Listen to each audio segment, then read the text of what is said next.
ദൈവ തിരുനാമത്തിന് മഹത്വമുണ്ടാവട്ടെ. Bible reading പ്രോഗ്രാമിൽ സംബന്ധിക്കുന്ന ഏവർക്കും കർത്തൃനാമത്തിൽ സ്നേഹവന്ദനം. അപ്പോസ്തലനായ പൗലോസ് ശ്ലീഹ എബ്രായർക്ക് എഴുതിയ ലേഖനം 8-ാം അധ്യായം. 8-ാം അധ്യായത്തിൽ പുതിയ നിയമ മധ്യസ്ഥനായ യേശുക്രിസ്തുവിൻ്റെ ആ നിസ്തുലമായ മാഹാത്മ്യവും അഹ്റോന്യ പൗരോഹിത്യത്തിൻ്റെ ഉപരിയായ സ്ഥാനവുമാണ് ഈ അധ്യായത്തിൽ പറയുന്നത്. ഒന്നാമത് പറയുന്നത്, നമ്മുടെ മഹാപുരോഹിതനായ യേശുക്രിസ്തു നിത്യമായി സ്വർഗത്തിൽ ആ മഹത്വ സിംഹാസനത്തിൻ്റെ പിതാവിൻ്റെ വലതുഭാഗത്ത് സ്ഥിതി ചെയ്യുന്നു. ഇത് അപ്പോസ്തലപ്രവൃത്തികൾ 7-ാം അധ്യായത്തിൽ സ്തേഫാനോസ് സഹദ കല്ലേറുകൊണ്ട് മുട്ടുകുത്തി പ്രാർത്ഥിക്കുമ്പോൾ അദ്ദേഹം കണ്ടതായ സ്വർഗം തുറക്കപ്പെട്ടതും പിതാവിൻ്റെ വലതുഭാഗത്ത് പുത്രനിരിക്കുന്നതും ഞാൻ കാണുന്നുവെന്ന് അദ്ദേഹം വിളിച്ചു പറഞ്ഞു.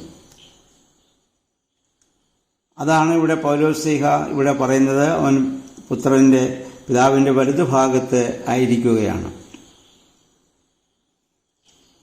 അപ്പം താൻ മാത്രമാണ് മനുഷ്യനിർമ്മിതമല്ലാത്തതും ദൈവസ്ഥാപിതവുമായ കൂടാരത്തിൽ ശുശ്രൂഷ ചെയ്യുന്നവൻ.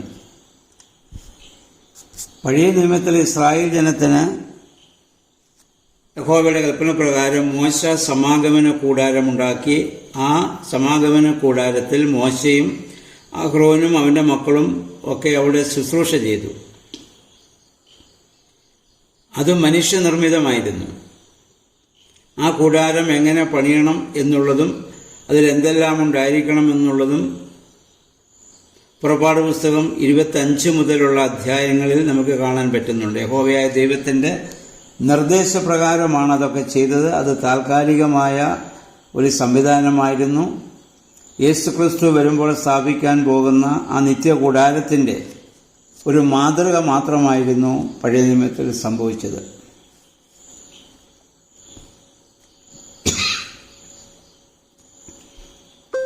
പിന്നീട് മറ്റെല്ലാ മഹാപുരോഹിതന്മാരെക്കാളും ശ്രേഷ്ഠമായ മഹാപൗരോഹിത്യമാണ് യേശുവിൻ്റേത്. അത് 6-ാം വാക്യത്തിൽ നമുക്ക് കാണാൻ സാധിക്കുന്നുണ്ട്. കഴിഞ്ഞ അധ്യായത്തിലും അതിനെപ്പറ്റി നമ്മൾ കേട്ടതാണല്ലോ.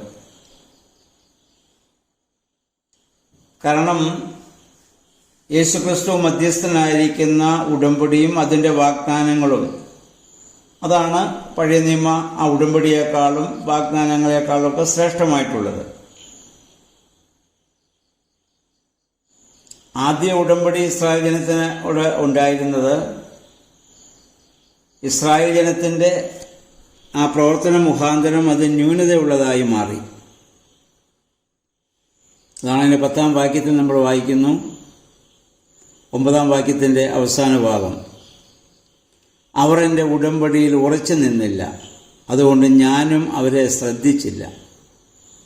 അതുകൊണ്ട് കർത്താവ് അരുളിച്ചെയ്യുന്നു, ആ ദിവസങ്ങൾക്ക് ശേഷം ഇസ്രായേൽ ഭവനവുമായി ഞാൻ ചെയ്യുന്ന ഉടമ്പടി ഇതാണ്.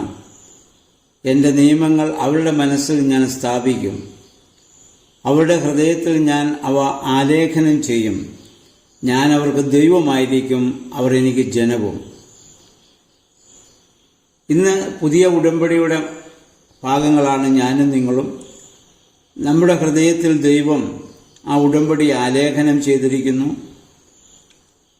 നാം എപ്പോൾ ആ കൽപ്പനകൾ, ദൈവികമായ കൽപ്പനകൾക്ക് വിധേയമായി ജീവിക്കുന്നുവോ അന്ന് മാത്രമേ നമുക്ക് ഈ ക്രിസ്തുവുമായി ദൈവവുമായി ബന്ധമുള്ളൂ.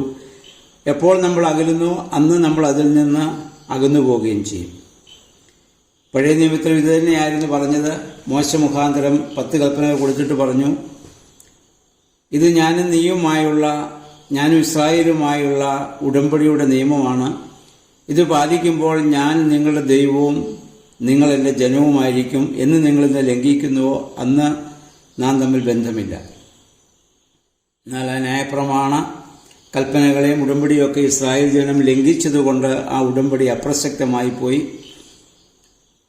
യേശുക്രിസ്തു വന്ന പുതിയ ഉടമ്പടി, കർത്താവ് നമ്മിൽ വസിക്കും, നാം കർത്താവിനും വസിക്കുന്ന ആ വലിയ ആ ഉടമ്പടി, അതാണ് വിശുദ്ധ കുർബാന.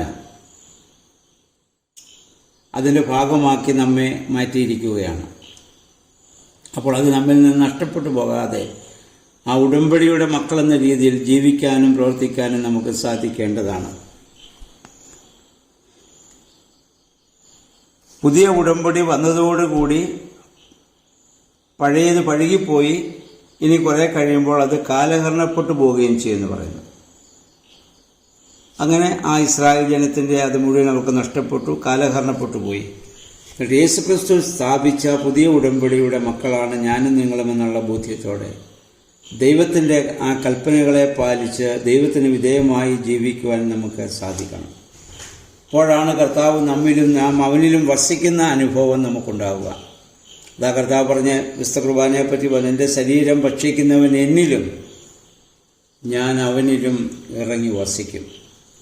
ആ ഒരു വലിയ ബന്ധത്തിലേക്ക്, ആ വലിയ ഉടമ്പടിക്ക് ദൈവം നമ്മളെ വിളിച്ചു, അതിൻ്റെ ഭാഗവാക്കുകളാക്കി നമ്മെ മാറ്റിയിരിക്കുന്നു.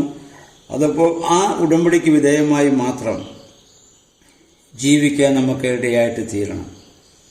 അതാണ് 8-ാം അധ്യായത്തിൽ പൗലോസ് അവിടെ ആവശ്യപ്പെടുന്നത്.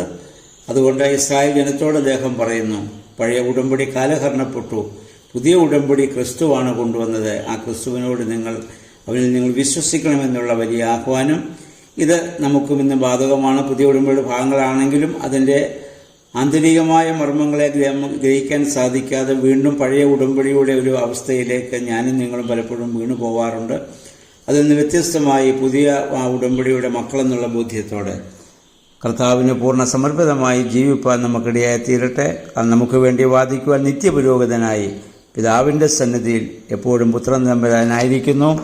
ആ പുത്രൻ മുഖാന്തരമല്ലാതെ നമുക്ക് പിതാവിനോട് ബന്ധമില്ല. അതാ യേശു പറഞ്ഞ, ഞാൻ വാതിലാണ്, എന്നിലൂടെ അല്ലാതെ ആർക്കും അകത്ത് പ്രവേശിക്കാൻ സാധിക്കുകയില്ല. അതുകൊണ്ട് ആ സ്വർഗമെന്ന ആ വാതിൽ ആയിട്ട് നമ്മുടെ കർത്താവ് നിൽക്കുമ്പോൾ അവനിലുള്ള വിശ്വാസത്തിലൂടെ ആ സ്വർഗരാജ്യം പ്രാപിപ്പാൻ നമുക്കിടയായി തീരണം. ദൈവമേ, പരിശുദ്ധാത്മാവേ, അതിന് ഞങ്ങളെ ശക്തീകരിക്കണമേ, ഒരുക്കണമേ നമുക്ക് പ്രാർത്ഥിക്കാം. എല്ലാവർക്കും നല്ലൊരു ശുഭദിനം ആശംസിക്കുന്നു. ദൈവനാമം മാത്രം മഹത്വപ്പെടുവാൻ ഇടയാവട്ടെ.